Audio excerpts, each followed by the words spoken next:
This talk is How Daddy Longlegs Make Their Long Legs, 10 Years of Research in the First Harvestman Model System, presented by Prashant Sharma with co-authors Guilherme Ganet and Vanessa L. Gonzalez. Take it away. Thank you so much. Can I get a sound check? Does this sound okay? Yeah, it does. Great. All right, excellent. So one of the major axes of diversity across the chelicerates is diversification of the appendages. There are certain arachnid orders that possess appendages that occur in no other group of arthropods. For example, scorpion pectines, spider spinnerets, the ovagers of sea spiders. But even appendages that occur throughout the chelicerates, for example, the palps, have been modified in an array of staggering ways, exhibiting all kinds of parallelisms and convergences. Now, the walking legs are no different, and all of us as arachnologists know that the walking legs are not created the same. These legs have separate identities, and they've been modified as evolutionary modules, essentially, in different ways. Consider, for example, the antenniform first walking leg of the amblypygi. It's kind of like an analog of the insect antenna. We know that different appendages or different walking legs have different allometries, and some of these are also the targets of sexual dimorphisms. For example, the hypertrophied fourth walking legs of gladiatores, the armored harvestman. We don't actually know very much about what genetics underlies these segmental identities. That is, how is it conveyed that the fourth walking leg is differentiated from the others?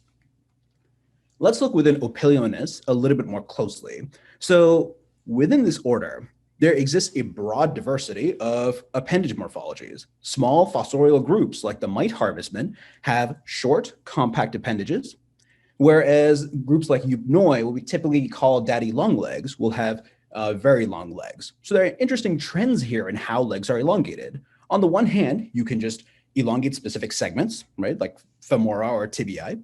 But a second interesting trend that occurs within Opiliones is that long-legged harvestmen will have these structures called tarsomeres. These are pseudosegments or subdivisions of the tarsus that are not found in the unsegmented tarsus of groups like mite harvestmen.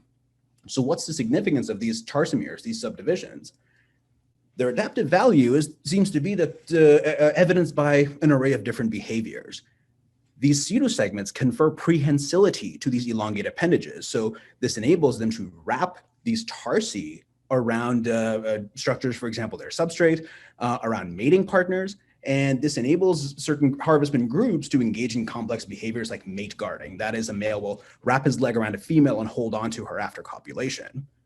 We don't know the first thing about how tarsomeres are made in harvestmen or any group of arachnids. Now, why is that? The leading model organisms, okay, for arachnids are spiders. All right. In the early 2000s, two leading spider models were Cupienia salii and Parastatoda tepidariorum. Now, one of the idiosyncrasies of this group is that neither of these species has tarsomeres. And on top of that, they also lack clear specializations of the walking legs. This is not to say that the appendages are all the same. You can tell that these walking legs are not identical to one another.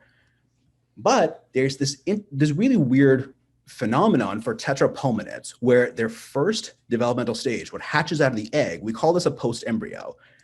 This developmental stage does not have setae, it does not have tarsal claws, and the legs are essentially identical to one another morphologically. If I were to chop them all off and put them in front of you, you'd have a very hard time telling me without a scale bar which leg is which. So because of this, there existed limitations in the leading model organisms, in arachnids, that hindered our understanding of where tarsomeres come from and how legs are given their different identities. Enter Phalangium opilio. This is a species of very commonly occurring harvestman, and it occurs in various parts of the world. It's a system that I established in 2012 as a candidate model organism towards the end of my PhD. It exhibits all the characteristics we would hope for in a model organism. It's broadly distributed. It has a short developmental cycle. It has a relatively short generation time for an arachnid. And most importantly, it breeds in captivity year round. Now, with respect to our question of interest, the hatchling of a harvestman, specifically this harvestman, you can tell right away that the legs are different from each other visibly in terms of both their lengths, and you can't see in these photos, but their tarsomeres are distinguishable. That is, they have a different number of tarsomeres on every leg pair. So far, so good. Among the resources that I established for this system in the past 10 years or so include high-quality developmental transcriptomes. And through a collaboration with John Coddington's lab in work that is co-led by Vanessa Gonzalez, one of the genomicists in the Coddington group, we were able to generate a draft genome for Phalangium opilio that's coming out shortly. Now, we've heard quite a wonderful talk this morning from Mercedes Burns about Opiliones genomes and how it is that this informs our understanding of Chelicerate genome evolution is something that's also going to be addressed by my students' talk, Andrew Antonov's talk later in this conference. So for that reason, I don't want to dwell too much on genome architecture in this talk. Instead, I want to direct you more towards the developmental genetics. So among the resources we've established for the system, high throughput gene expression assays. So we're able to generate gene expression patterns very readily for this system. And a year after that first work came out in 2013, I was able to establish high penetrance gene silencing methods. So this is a method where we inject double-stranded RNA, and the developing embryos will be missing certain parts of their bodies or undergo various transformations. And that tells you something about how the genes are actually operating, okay? When I say high penetrance, put it this way. For Arthropoda, the leading arachnid model, the success rate across gene silencing experiments is approximately 20%, okay? 1 out of 5 of your experiments is going to work. In harvestman, 80%. And as a result of these resources that we've been able to establish, Phalangium opilio has essentially become one of these emerging model organisms, a platform for understanding an array of biological phenomena. So we've applied this to understand functional genetics, that is what genes do, and how different genes pattern different parts of the arachnid body plan. But data sets from Phalangium have also informed arachnid paleontology, the evolution of appendages, the formation of body segments, the evolution of gene families, and in addition to aforementioned studies on the evolution of Chelicerate genomes. So at the time of this presentation, something like 16 works have been produced that have been directly informed by the Phalangium opilio system. Okay, so far so good. We've established some resources and we've got a working platform to investigate these questions. Let's get to work.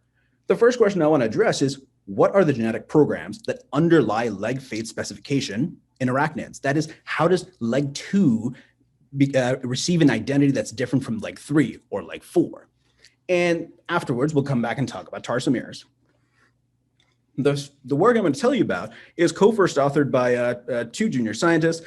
Guilherme Gainet is a 4th-year PhD student from my lab. He is, and he led the developmental genetics side of the work. And Vanessa Gonzalez from John Coddington's lab led the sequencing and genomics end of the work. Okay, leg fate specification. And to understand this, we need to visit a group of transcription factors called the Hox genes. Hox genes occur across Bilateria, and they are key transcription factors for regionalizing identity across different axes. Okay, so here we're looking at the embryo of the fruit fly, Drosophila melanogaster, and you'll notice that Hox genes are expressed in different parts of the body.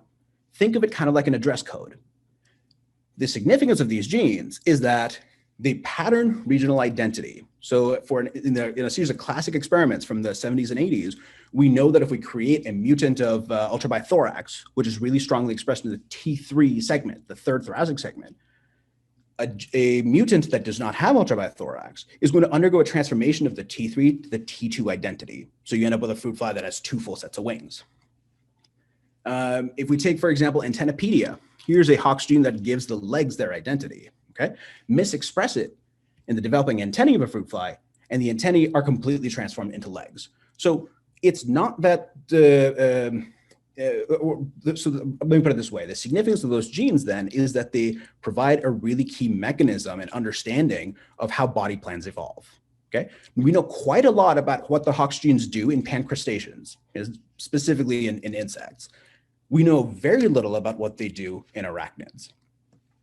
So as part of the work that generated a long time ago, I was able to profile the Hox genes of Phalangium opilio. I can tell you where they're expressed. There are 10 of them. 6 of them are expressed in the prosoma. 4 of them are expressed in the opistosoma. For the purpose of this talk, you and I need to concentrate on 2 of these: deformed, or DFD, and SCR, sex chromosomes reduced. Okay, let's learn a little bit more about them. Shown here is a 144-hour-old embryo of Phalangium opilio. See all that blue shading? That's showing you the nuclei of all the nuclei and all the cells, that is, in this developing embryo. The yellow shading is showing you the expression of deformed, and the red shading is showing you the expression of sex chromosomes reduced, SCR. Notice that deformed is really strongly expressed in legs 1 and 2, less so in 3 and 4. Sex chromosomes reduced is really strongly expressed in leg 3 and to some degree in L4 as well. When we merge those two images, what you'll observe is that these two Hox genes have these really interesting spatial temporal dynamics. Every leg pair has a unique level of transcription of these two genes. Okay, this looks promising. What do these two genes do? Let's start with deformed. Shown here in this picture at the top is a harvestman hatchling in ventral view. All right, this is what it looks like when it hatches.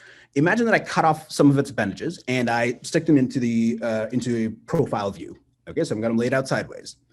Here's the pedipalp, legs 1, 2, and 3. Pedipalps are distinguishable from legs by a series of different landmarks. For one thing, they don't have a metatarsus, okay, that holds for pretty much all arachnids.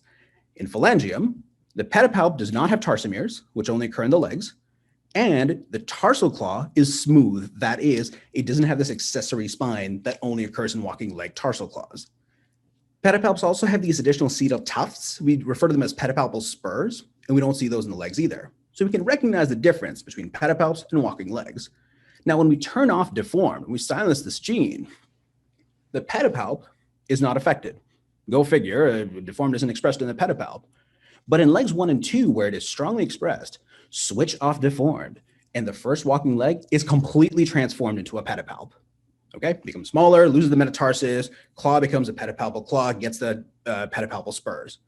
Leg 2 is partially transformed. It's got a couple of tarsomeres still, but it doesn't have the metatarsus, and the claw is clearly pedipalpal, okay, in identity. So what this tells us is that deformed, being really strongly expressed in these two segments, is playing a key role in specifying the fate of legs 1 and 2. Now, what about sex chromosomes reduced? When we knocked down sex chromosomes reduced, nothing really interesting happened. And that made us suspect that maybe sex chromosomes reduced doesn't work by itself. Maybe it works in tandem with deformed. And to test this, we knocked down both genes together. It's the first time we ever tried a double knockdown in a harvestman. Knockdowns deformed and sex chromosomes reduced together. The pedipalp, again, stays unchanged, but this time legs 1, 2, and 3 are all partially transformed into pedipalps. They all lose the metatarsus, their claws turn to pedipalpal identity. I say partial transformations because sometimes we still see a little bit of tarsomere development, and we never really see the spurs, so we don't consider this a complete transformation. Okay, so far, what I have told you is that these two genes, deformed and sex chromosomes reduced, are playing a key role in specifying the fates of the leg segments 1, 2, and 3. That is, they provide this address code information about what these structures need to develop into. Cool, but what about tarsomeres? What about leg elongation?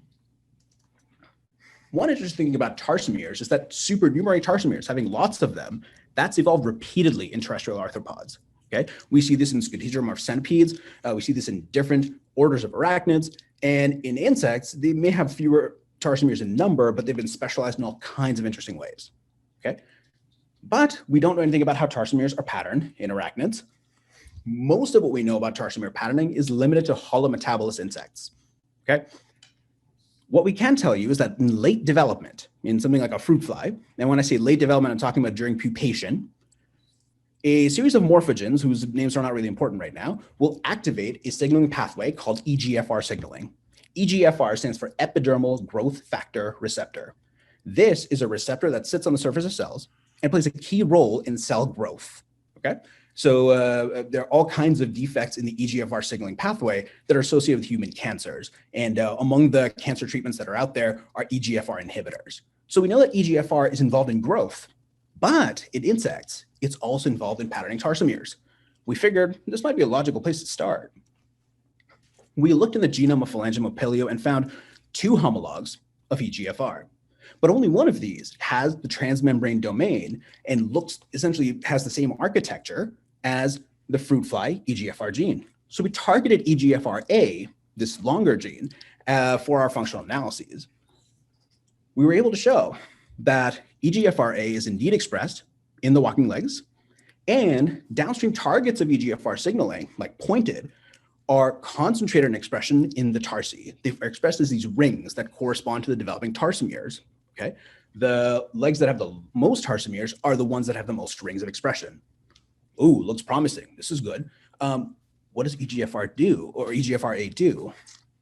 So once again, shown here is what normally developing appendages look like. We have Chelicerate, pedipalp, and walking leg 2. Okay, the one with the most tarsomeres. When we knock down EGFRA, distal structures like the movable fingers of the chelicerae and the tarsal claw of the palp will disappear.